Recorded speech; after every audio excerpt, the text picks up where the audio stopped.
दोस्तों, आज की इस वीडियो में हम जानेंगे कि किन मौक़ों पर हमें शांत रहना है और किन मौक़ों पर हमें बोलना है और शांत रहने से हमारे अंदर क्या बदलाव आ सकता है। स्वामी विवेकानंद कहते हैं, आज के दौर में हर तरफ शोर ही शोर है। इसकी वजह से दिमाग में तनाव पैदा होना लाजमी है। ऐसे में यदि आप हर रोज़ कुछ देर मौन रहने का अभ्यास करते हैं तो इससे आपके तनाव पैदा होने वाले हार्मोन के लेवल में कमी आ जाती है। इससे आपका दिमाग शांत रहना होता है, गुस्सा नियंत्रित होता है और तनाव बढ़ने का हार्मोन्स का लेवल घटता है। स्वामी विवेकानंद जी कहते हैं, ये 10 मौके ऐसे हैं जहां पर चुप रहने से लाभ होता है और बोलने से नुकसान होता है। स्वामी विवेकानंद कहते हैं कि अगर आप इन 10 मौक़ों पर शांत हो गए यानी मौन हो गए तो आप जो चाहोगे वही मिल जाएगा। जिंदगी में चमत्कारिक बदलाव शुरू हो जाएंगे। ज़रूरत से ज़्यादा बोलना या चुप रहना दोनों ही अच्छी बात नहीं है। जैसे ज़रूरत से ज़्यादा बारिश हो जाना या फिर धूप दोनों ही दिक्कत देती है, उसी तरह अनावश्यक बोलने से भी काफ़ी नुकसान होता है। विवेकानंद जी कहते हैं कि पहला ऐसा मौका जहां व्यक्ति को चुप रहना चाहिए। पहला, बिना तथ्य के न बोलें। विवेकानंद जी ने कहा, अगर आपके पास कोई तथ्य नहीं है तो वहां चुप रहने में ही भलाई है। चुप बैठने से दिमाग में नई कोशिकाओं का निर्माण होता है और इससे ज्ञान की वृद्धि होती है। बोलने में भलाई वही है जहां आपको किसी चीज़ के बारे में पूरा ज्ञान हो। अगर आप बिना तथ्य के कहीं बोलते हैं या फिर बेवजह बोलते हैं तो आपका वहां मजाक भी बन सकता है। अगर आपके पास पर्याप्त जानकारी नहीं है, ऐसी जगह पर बोलने से आपका मजाक तो बनेगा ही, साथ ही साथ लोगों का भरोसा भी आपसे उठने लगेगा। इसलिए ऐसी जगह शांत ही रहो जहां तुम्हें पता न हो क्या बोलना है क्या नहीं।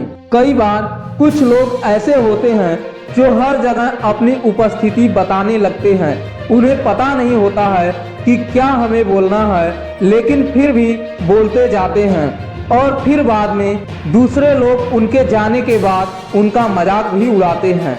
जब तक आपको उस तथ्य के बारे में अच्छा ज्ञान नहीं है, उसके बारे में पता नहीं है, तो वहाँ चुप रहना ही ज़्यादा समझदारी है। दूसरा, शब्दों से न पहुँचे ठेस। विवेकानंद जी कहते हैं, दूसरा ऐसा मौका जहाँ व्यक्ति को चुप रहना चाहिए। अगर आपके शब्द किसी को मानसिक ठेस पहुँचा रहे हैं तो वहाँ चुप हो जाना चाहिए। व्यक्ति अगर कमज़ोर है तो उसके बारे में कुछ भी बोलकर आप महान नहीं बन सकते हैं। महान आप किसी का साथ देने से बनेंगे।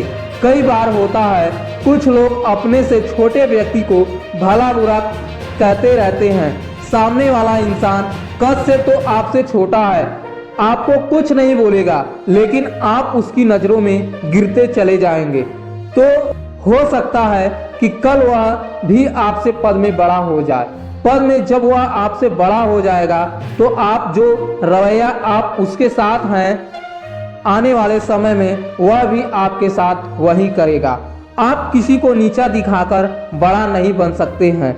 बड़ा बनना है तो अपने से छोटे का इज्जत भी करना सीखें और साथ ही साथ बड़े लोगों का भी सम्मान करना सीखें। लोगों को लगता है कि अगर वह अकड़ कर बोलेंगे और सामने वाले को नीचा गिराने की कोशिश करेंगे तो वह बड़े बन जाएंगे, तो यह उन सब की भूल है। बड़े होने की वजह आप उसकी नज़रों में गिरते चले जाएंगे। विवेकानंद जी आगे बताते हैं, इसलिए जब भी बोलना चाहिए आदर भाव से बोलना चाहिए ताकि तुम्हारी बात लोगों को अच्छी लगे। बोलने में भाई बहन, माता पिता, मित्र इत्यादि संबोधन शब्दों का इस्तेमाल जरूर करना। इससे तुम्हारी मान प्रतिष्ठा तो बढ़ेगी ही, साथ ही साथ लोगों की नज़रों में तुम समझदार व्यक्ति बनते जाओगे। तीसरा पॉइंट, क्रोध या घृणा करने वाले लोग। विवेकानंद जी आगे बताते हैं, तीसरा मौका जहां पर व्यक्ति को चुप रहने में ही भलाई है। जब कोई अपना या सगा संबंधी आप पर क्रोध कर रहा हो, आपका अपमान कर रहा हो, तो आपको उस वक्त चुप रहना चाहिए ताकि सामने वाले का गुब्बारा पूरी तरह से फट जाए। आप यदि सही हैं तो उससे तत्काल माफी न मांगें और चुप रहकर ही सही समय का इंतजार करें। वह खुद ही आपसे माफी मांग लेगा जब उसे अपनी गलती का एहसास हो जाएगा। स्वामी विवेकानंद जी बताते हैं कि अगर आपका कोई सगा संबंधी आप पर क्रोध कर रहा हो और आप उस समय शांत हैं तो ये आदर सम्मान देने की निशानी होती है। इससे न कोई छोटा होता है और न ही बड़ा। अगर आपको क्रोध आ रहा है तो आप या तो वहां से किसी का अनादर किए बिना चले जाएं या फिर चुप रहें। क्रोध करने से आपके रिश्ते खराब होंगे। क्रोध करने से हमेशा क्रोध करने वाले व्यक्ति का ही बुरा होता है। स्वामी विवेकानंद आगे बताते हैं कि एक बार की बात है, एक सांप जंगल से भागते हुए एक राजा के अस्त घर में पहुंच गया। लोगों ने छेड़खानी की तो बहुत ही गुस्सा हो गया, जिससे वह जो अस्त घर में तलवार पड़ी हुई थी उसी को लपेट कर कसने लगा और धीरे धीरे उसका पूरा शरीर कट गया। गुस्सा उसे खा गया। ठीक उसी प्रकार हमारा गुस्सा भी हमारे शरीर को तलवार के भांति काटता रहता है। गुस्सा ध्यान से खत्म होता है। प्रतिदिन अगर आप ध्यान की मुद्रा में बैठते हैं तो आपका गुस्सा आपके नियंत्रण में रहेगा। गुरु आगे कहते हैं कि यह तरीका है कि आप प्रतिदिन ध्यान का अभ्यास करें। इससे जो आपके शरीर में हार्मोन गुस्से को बढ़ावा देते हैं वह शरीर नियंत्रण में रहेंगे, जिससे तुम्हारा शरीर गुस्से पर आसानी से काबू पा लेगा। लेकिन एक तरीका यह भी है कि जब भी आपको गुस्सा आए तो आप यह समझने का प्रयास करो कि आप मेरा गुस्सा जायज है या नहीं, हमें वहां पर बोलना चाहिए कि नहीं। जब आप खुद इस बात का आकलन लगा पाएंगे तो आपको खुद पता चल जाएगा कि हमें गुस्सा करना चाहिए या नहीं। फिर भी आपको गुस्सा आ रहा है तो आप वहां से हटने का प्रयास करें, वहां से दूर चले जाएं। धीरे धीरे समय के साथ आपका दिमाग शांत हो जाएगा। चौथा पॉइंट, जहां पर उस मुद्दे से आपका कोई संबंध न हो। विवेकानंद जी बताते हैं चौथा ऐसा मौका जहां पर इंसान को बहुत ही समझदारी के साथ काम लेना चाहिए। यहाँ पर आपको चुप रहना ही चाहिए। अगर आपका किसी मुद्दे से कोई संबंध न हो तो वहाँ पर आपका चुप रहना बनता है। बिना किसी वजह अगर आप किसी दूसरे के मुद्दे पर बोलेंगे तो यह आपके लिए गलत होगा। इसमें केवल आपका ही नुकसान है। आप किसी दो लोगों के बीच हो रहे विवाद में जल्दी अपनी टांग न अड़ाएं। अगर सामने वाला आपको बुला रहा है अपना झगड़ा शांत करवाने के लिए तो ही आप वहां पर जाएं। किसी के व्यक्तिगत जिंदगी में दखल अंदाजी नहीं देनी चाहिए अगर जब तक कि वह व्यक्ति अपने झगड़े को शांत करवाने के लिए आपको नहीं बुलाता है। कुछ लोग फालतू में दूसरे के विवाद में कूद पड़ते हैं। इससे उनके मान सम्मान मर्यादा पर लोग उंगली उठाने लगते। पांचवा पॉइंट, आपके शब्दों में किसी मित्र को हानि न पहुंचे। विवेकानंद जी बताते हैं पांचवा ऐसा मौका जहां पर व्यक्ति को बहुत ही समझदारी के साथ चुप रहना चाहिए। अगर आपके शब्द सामने वाले के परिवार या मित्रों के प्रतिष्ठा के बारे में बुरी झलक दिखा रहे हैं तो वहां आपको चुप रहना चाहिए। किसी के परिवार या फिर मित्र के बारे में बुरा बोलने से केवल आप ही बुरा बनेंगे। जो चीज़ आसानी से खत्म की जा सकती है उसे अपने शब्दों में बड़ा न करें। बिना चिल्लाए बात करने का प्रयास करते रहना चाहिए। अगर आप बिना चिल्लाए कोई बात नहीं कर सकते तो वहाँ आपका चुप रहने में ही भलाई है। किसी पर चिल्लाने से आपके व्यवहार के बारे में पता चलता है। ज़्यादा बोलने से चीज़ें हमेशा खराब ही होती हैं। कई बार कुछ रिश्ते ज़्यादा तेज बोलने के कारण टूट जाते हैं। इसलिए अपनी आवाज़ में मीठापन लाएं। आपके शब्दों से आपके मित्रों को हानि नहीं पहुंचनी चाहिए। कभी कभी दोस्तों के साथ जब हम मजाक करते हैं तो ध्यान रहे आपके शब्दों में किसी का अनादर न हो। मजाक को भी हमेशा शब्दों के मायने में ही रखें। जहां किसी को शब्दों से चोट लगे वहां चुप हो जाएं। ज़्यादा बोलने से हमेशा नुकसान ही होता है। किसी और की प्रतिष्ठा को अपने शब्दों के माध्यम से हानि नहीं पहुंचानी चाहिए। यदि आपके शब्दों से किसी और की प्रतिष्ठा को ठेस पहुंच रही है तो वहां आपको चुप हो जाना चाहिए। जब कोई व्यक्ति आपके सामने नहीं है तो आप उस व्यक्ति के बारे में बुरे शब्द किसी तीसरे व्यक्ति के सामने न बोलें। विवेकानंद जी बताते हैं छठा मौका जहां व्यक्ति को चुप रहना चाहिए, जब कोई कर रहा हो किसी की बुराई। जब कोई आदमी आपके सामने किसी तीसरे आदमी की बुराई कर रहा हो तब तुम्हें चुप रहकर बस सुनना चाहिए, अपनी राय व्यक्त नहीं करना चाहिए, क्योंकि जो आज आपके सामने किसी तीसरे की बुराई कर रहा है वह कल किसी और के सामने आपकी भी बुराई कर सकता है। यदि आपने कुछ कहा है तो नीति शास्त्र के अनुसार जो अपने मुंह को बंद रखता है और बुद्धि के काम करता है वही इंसान समझदार होता है। किसी के बारे में बिना जरूरत के बोलना, किसी के बीच में बोलना यह गलत बात है।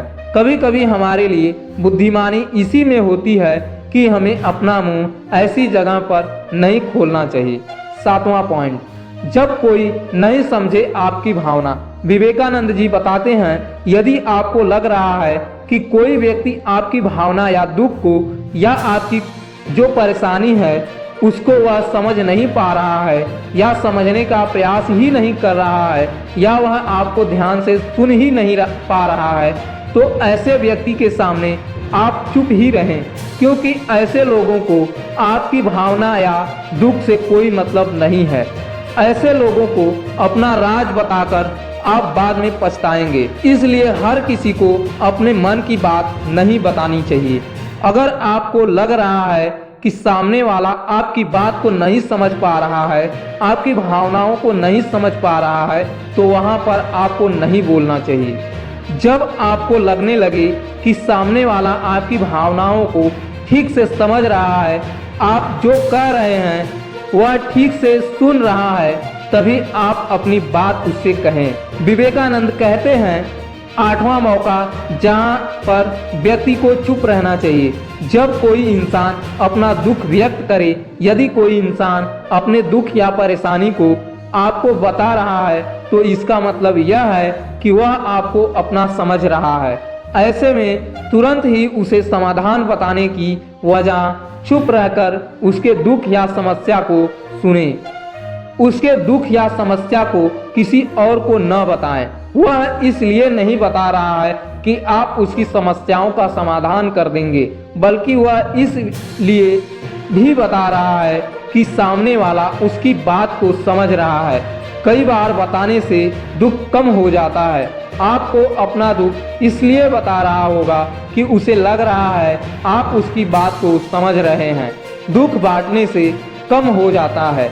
इसलिए जब कोई व्यक्ति अपना दुख आपसे व्यक्त करे तो आप चुप होकर उसकी बात ध्यान से सुने, ताकि उसके दुख कम हो जाए, मन का बोझ कम हो जाए, क्योंकि उसके मन में जो भी बातें थी वह आपको सब बता दिया। विवेकानंद जी आगे बताते हैं नौवीं ऐसी जगह जहां आपको हमेशा चुप रहना चाहिए, जहां पर दुष्ट प्रवृत्ति के लोग रह रहे हो और गाली गलौज कर रहे हो तो आप वहां पर मत जाइए। ऐसी जगहों से आप चुपचाप निकल जाएं, अर्थात अपनी प्रतिक्रिया दिए बिना वहां से चले जाएं, क्योंकि जिसकी जुबान खराब होती है, जो दुष्ट प्रवृत्ति के लोग होते हैं, उनको आप ऐसे समय में नहीं समझा सकते हैं। जब उनका दिमाग पूरी तरह से शांत हो जाए तभी वह आपकी बात सुनेंगे। इसलिए जहां पर दुष्ट प्रवृत्ति के लोग हों, आपकी बात को न मानते हों और न ही सुनते हों, वहां पर नहीं बोलना चाहिए। अपनी सफलता का राज हर किसी को न बताएं। विवेकानंद जी कहते हैं कई बार होता है कि कुछ लोग जो सफलता को बहुत जल्दी अर्जित कर लेते हैं तो वे हर जगह अपनी सफलता का ढिढोरा पीटने लगते हैं। ऐसे में क्या होता है कि कई लोग आपकी सफलता से खुश नहीं होते हैं। अगर आप अपनी सफलता का जबरदस्ती लोगों में ढिढोरा पिटवा रहे हैं तो लोगों की नकारात्मक ऊर्जा आपको प्रभावित कर सकती है। जब आप सफल होंगे तो सबको पता चल जाएगा कि आप सफल हो गए हैं। ढिढोरा पीटने से नुकसान आपका ही होगा। अगर मेरी इन 10 बातों को अपने जीवन में अपना लेते हो तो तुम सब काफ़ी हद तक परेशानियों से बच सकते हो। यहाँ से जाने के बाद मेरी यह बातें आपके जीवन में किसी वरदान से कम साबित नहीं होगी। दोस्तों, मुझे उम्मीद है इस वीडियो से आपको बहुत कुछ सीखने को मिला होगा। अगर आप नए हो तो हमसे जुड़ने के लिए हमारे चैनल को सब्सक्राइब करना मत भूलिएगा। मिलते हैं अगली वीडियो में कुछ नए विचारों के साथ। तब तक के लिए आपका बहुत बहुत धन्यवाद।